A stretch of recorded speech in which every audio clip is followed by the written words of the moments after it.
Oke, ya, bisa kita mulai ya. Bu Rika, apa kabarnya nih sore hari ini? Alhamdulillah, iya, alhamdulillah sehat Burian. Bagaimana kabar Burian? Alhamdulillah, luar biasa ya Bu Rika. Gimana nih kesibukannya apa sekarang? Ya, biasa mengajar dan sibuk dengan CGP ini. Mohon Ya, maaf loh, saya ini menyita waktu Burian nih untuk kegiatan coaching hari ini. tidak apa-apa, saya senang sekali. Gimana? Apakah ada yang mau diceritakan nih dari Bu Rika tentang untuk proses coaching kita kali ini? Ini Burian, jadi saya itu ada sedikit keresahan. Bukan sedikit, sebenarnya banyak keresahannya. Namun yang saya hadapi sekarang itu yang urgen itu adalah saya merasa kewalahan ini terhadap satu orang anak didik saya. Jadi dia itu belum bisa mengontrol emosi gitu. Jadi dalam artian suka mengamuk gitu. Kalau dia terpancing amarahnya suka mengamuk dan itu susah untuk ditenangkan. Jadi ketika dia sedang ngamuk itu, kalau didekati atau ingin ditenangkan oleh guru misalnya, Hmm. itu malah bertambah gitu. Volume marahnya bertambah, bahkan oleh kepala sekolah juga tidak mempan itu. Mhm, mhm. Jadi itu sangat ya mengganggu juga ke pembelajaran dan anak-anak yang lainnya juga merasa sama resah gitu. Seperti itu Oke. Brian yang ingin saya bahas. Oke, berarti tadi ya Bu Rika memang sedang memiliki kondisi khusus ya di kelasnya ya terkait siswa yang tidak bisa mengendalikan emosi, betul begitu Bu Rika? Iya. Oke, kira-kira nih Bu Rika dari hasil obrolan kita sore ini, apa yang ingin Bu Rika dapatkan? Saya ingin mencoba merancang atau menggali langkah-langkah atau ide gitu untuk ya mengatasi anak tersebut gitu dalam mengontrol emosinya karena sudah sangat meresahkan.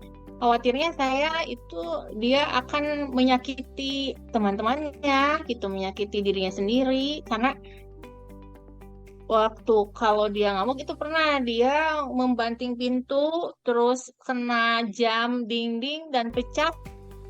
Nah, itu kan berbahaya ya Bu ya. Terus juga eh, pernah juga ketika dia dorong meja itu ketika malah dorong meja kena panggul temannya sampai biru-biru. Jadi gitu, aduh ini harus segera diselesaikan gitu permasalahannya. Oh iya ya. Berarti menurut Bu Rika nih terkait tadi ya terkait permasalahan yang sedang Bu Rika hadapi nih. Kondisi apa tuh yang memungkinkan anak tersebut berperilaku seperti itu? Jadi dia itu terpancing emosinya, marahnya itu Hmm. kalau misalnya saling ejek dengan temannya. Jadi temannya teh menanggapi gitu ya. Dia mengejek ditanggapi dan terus ya dia akan marah. Kemudian kalau kalah dalam permainan juga atau olahraga sepak bola dia bisa terpancing. Juga ketika ya dalam permainan dia merasa dicurangi, kalah, dia merasa posisinya kalah itu dia atau tidak diperhatikan itu bisa memicu emosi dia gitu. Oke. Nah, Seperti itu. apa nih yang pernah Bu Rika lakukan untuk mengatasi pengalaman-pengalaman yang sudah terjadi tadi, Bu Rika? Iya, jadi saya juga konsultasi dengan guru yang di kelas sebelumnya. Jadi tekniknya itu dia anaknya itu jadi di apa ya diamkan gitu. Jadi tidak diperhatikan. Jadi dia akan turun sendiri emosinya kalau dia dibiarkan itu Bu, dibiarkan, tidak ditenangkan, tidak direspon gitu. Dia akan diam sendiri dengan sendirinya. Tapi kalau menurut saya itu juga bukan sebuah solusi ya, karena anak ada kalau misalkan terjadi lagi itu ya gimana? Tidak ada apa tidak terputus gitu ya tetap terus terus terus gitu jadi kalau seperti itu solusinya saya kira belum belum cukup gitu. Hmm. Iya, iya, betul betul. Nah, kira-kira nih menurut Bu Rika nih, peluang-peluang yang pernah terpikirkan untuk mengatasi kejadian ini, Bu Rika, apa tuh? Yang terpikirkan sekarang, alhamdulillah, setelah kita kemarin ya modul-modul yang sudah terlewati, di situ ada tentang disiplin positif, ada juga tentang sosial emosional. Nah, dari situ berbekal itu saya terpikirkan itu yang pertama akan melakukan restitusi, restitusi secara mendalam. Ini untuk menyadarkan anak gitu akan apa dampak dari emosinya, kira-kira apa penyebab pemantiknya gitu. Kemudian ya syukur-syukur alhamdulillah kalau dia punya solusi sendiri gitu. Kalaupun misalkan belum ada solusi dari anak ini, saya akan arahkan ke kesepakatan kelas. Tuh, itu kesepakatan kelas. Kemudian saya juga terpikirkan untuk melatih mindfulness anak-anak di kelas gitu ya. Semuanya termasuk dengan murid ini juga dengan teknik stop itu ya, itu saya kira bisa membantu anak untuk mengendalikan emosi. Kemudian saya juga terpikirkan untuk dibantu oleh teman-temannya. Jadi teman-temannya janganlah gitulah, janganlah memancing emosi murid ini gitu. Kemudian juga saya harus menghubungi orang tuanya gitu. Seperti itu, Bu. Eh, nah, dari tadi ya, dari ada 5 peluang ya, peluang yang sudah dikemukakan oleh Bu Rika Rika tuh. Ada kalau boleh saya juga tadi ya, ada yang terkait memang langsung ke personal anak tersebut, dan ada juga tuh yang melibatkan orang lain gitu ya, orang lain. Nah, menurut Bu Rika mana tuh yang memang harus segera dilakukan atau diprioritaskan dari peluang-peluang tersebut? Saya kira akan memprioritaskan yang personalnya dulu ya, karena ini kasusnya secara personal, jadi saya juga akan menindaklanjutinya secara personal juga, yaitu dengan restitusi, kesepakatan dan konsekuensi, kemudian mindfulness itu. Iya, Coba yang itu dulu. Oke. Nah, kira-kira nih untuk melaksanakan hal tersebut ya, Bu Rika membutuhkan waktu berapa lama tuh yang dibutuhkan? Untuk 3 alternatif ini saya akan coba, karena ini urgen ya, secepatnya. Jadi sekitar 2 minggu lah saya coba konsisten untuk ketiga alternatif ini. Oke. Nah, menurut Bu Rika apa tuh ukuran keberhasilannya? Ukuran keberhasilannya sepertinya akan dilihat dari intensitas dia marah, dia ngamuk gitu ya. Kalau selama ini kan seminggu itu pasti aja dia ada momen untuk marah gitu ya, seminggu apa sekali apa 2 kali gitu. Nah, ketika intensitasnya berkurang atau bahkan mudah-mudahan hilang gitu ya dalam 2 minggu ini, ya itu bisa dikatakan berhasil menurut saya. Oke, nah sekarang bagaimana nih kalau ternyata dalam jangka 2 minggu tadi yang Bu Rika tetapkan itu, Bu Rika belum mencapai keberhasilan tersebut?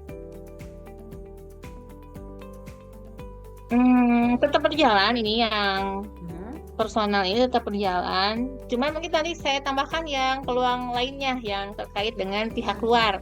Seperti minta bantuan teman-temannya untuk selalu menjaga emosi, kemudian juga menghubungi orang tuanya supaya sama-sama bisa memantau gitu. Karena sebenarnya Bu, ini anak ini itu tinggal sekarang dengan kakek neneknya. Jadi dia terpisah dengan ibu kandungnya karena perceraian gitu ya. Jadi diasuh oleh neneknya, kemudian ibu kandungnya tinggal di Bandung. Nah, mungkin saya akan menghubunginya ini ke ibu kandungnya karena memang hubungannya memang tidak terputus gitu ya, tidak dibiarkan ini oleh ibu kandungnya.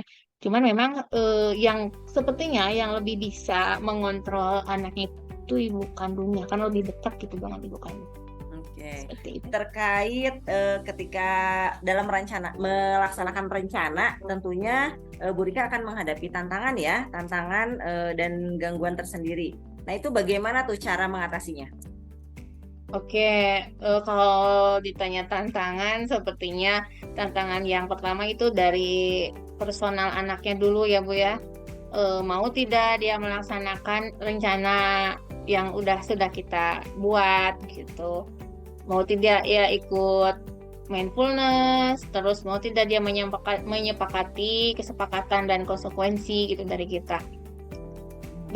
Jadi untuk mengatasinya ya sepertinya tadi, jadi saya awali dulu dengan restitusi, di mana di situ anak disadarkan tentang dampak atau efek dari emosi yang tidak terkontrol gitu dari dirinya. Kemudian anak juga digiring untuk menemukan apa sih yang biasanya jadi pemantik dia marah. Kemudian mudah-mudahan dia juga punya solusi untuk masalahnya sendiri gitu. Kalaupun tidak, kita kan sudah mengarahkan ke mindfulness dan kesepakatan gitu. Kemudian tantangan yang kedua dari saya sendiri, kadang kan ada kegiatan di lain gitu ya yang yang mengharuskan saya meninggalkan sekolah gitu. Dan itu biasanya kejadiannya dia marah itu kalau saya tidak sekolah ataupun kalau di kelas itu tidak ada yang mengawasi. Jadi saya akan minta bantuan kepada guru lain. Terus kalau sekarang kan ada tim TPPK ya, TPPK untuk sama-sama mengawasi anak tersebut gitu. Kemudian tantangan selanjutnya ya dari teman-temannya. Saya harus bisa memberitahu, mengkondisikan teman-temannya untuk tidak memancing dia marah gitu. Seperti itu. Wah, keren-keren sekali nih. Nah, apa nih komitmen Ibu terhadap rencana yang sudah Ibu pikirkan tadi tuh? Jadi saya akan berusaha konsisten nih dalam 2 minggu ini untuk melaksanakan rencana yang untuk personalnya itu mindfulness, kemudian restitusi, dan juga kesepakatan dan konsekuensi. Mudah-mudahan hasilnya bagus gitu, Bu. Iya. Iya, smart ya. Nah, kira-kira nih dalam menjalankan komitmen tentu kan menghadapi kendala juga tuh. Nah, siapa nih yang akan membantu Bu Rika untuk menghadapi kendala atau menjaga komitmen itu? Pertama, rekan guru ya. Saya akan minta bantuan rekan guru kan tadi ya yang TPPK itu. Kemudian juga siswa-siswa saya yang lainnya, teman-teman dia juga ikut membantu, dan yang pastinya harus ada dukungan dari orang tuanya juga untuk sama-sama mengawasi, memberikan perhatian lebih dah kepada dia gitu. Nah, di awal sesi tuh saya kan menanyakan tuh hal-hal yang ingin Ibu dapatkan dari proses coaching kita kali ini. Nah, menurut Ibu bagaimana nih yang sekarang Ibu rasakan? Iya, terima kasih banyak Bu Rian. Ini ya sesi coaching hari ini saya merasa lega, terus kemudian keresahannya berkurang, dan juga sudah menemukan nih langkah-langkah, solusi-solusi yang saya rasa saya optimis itu. Saya insya Allah bisa melakukannya gitu. Terima kasih banyak Bu Rian. Iya. Nah, kira-kira kapan dong kita bisa ketemu lagi ya untuk biar saya tahu juga tuh bagaimana nih cerita selanjutnya dari kisah yang Bu Rika lakukan nih dan rencanakan. Iya, boleh ya. Mudah-mudahan nanti ketika bertemu lagi kabarnya kabar bagus ya hasilnya. Ya sesuai rencana 2 minggu lagi Bu. Nanti saya kabari Ibu untuk minta waktunya lagi untuk coaching lagi. Oke, siap. Saya tunggu kabarnya ya, Bu Rika ya. Oke, Bu Rian. Terima kasih banyak waktunya ya. Ya, sama-sama. Selamat istirahat, selamat berkumpul dengan keluarga, dan saya sampai berjumpa lagi. Oke, terima kasih ya. Assalamualaikum. Waalaikumsalam.